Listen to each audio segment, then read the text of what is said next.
આપ સૌ જાણો છો તેમ રૂક્ષ્મણી વિવાહ માધવપુર ખાતે ઘેડ પોરબંદર જિલ્લામાં સંપન્ન થાય છે. ત્યારબાદ આપણા જિલ્લામાં ભગવાન દ્વારકાધીશની જાન પધારે છે. આ વખતે 31મી માર્ચના રોજ ભગવાન દ્વારકાધીશની લગ્ન પછી જાન રૂક્ષ્મણી દેવી સાથે માતાજી સાથે અહીંયા પધારશે.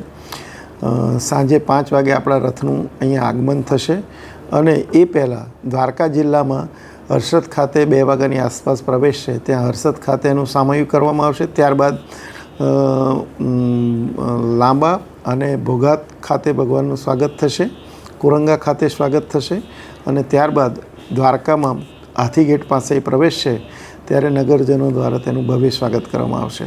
ત્યાર પછી આપ સૌ જાણો છો તેમ સમગ્ર દ્વારકાની અંદર હાથીગેટથી મંદિર ચોક થઈ સિટી વિસ્તારમાં ફરી અને રૂક્ષ્મણી ચોક સુધી એ શોભાયાત્રા નીકળશે. રસ્તામાં અત્યારે જે આપણે આયોજન કર્યું છે એ મુજબ વિવિધ સમાજના આગેવાનો લોકો એ રથનું સ્વાગત કરશે અને યાત્રામાં જોડાશે.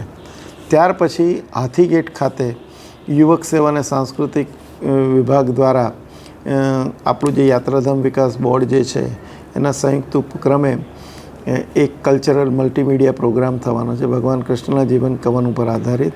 ખૂબ જ સારો આ મલ્ટીમીડિયા શો હોય છે. ખૂબ જ કલાકારો એમાં ભાગ લેતા હોય છે અને ઉચ્ચ ક્વોલિટીનો પ્રોગ્રામ હોય છે. આ પ્રોગ્રામની અંદર મહામહિમ માનનીય ગવર્નર સાહેબ પણ પધારનાર છે. અન્ય મહાનુભાવો જિલ્લાના સૌ ચૂંટાયેલા પ્રતિનિધિઓ પણ હાજર રહેનાર છે.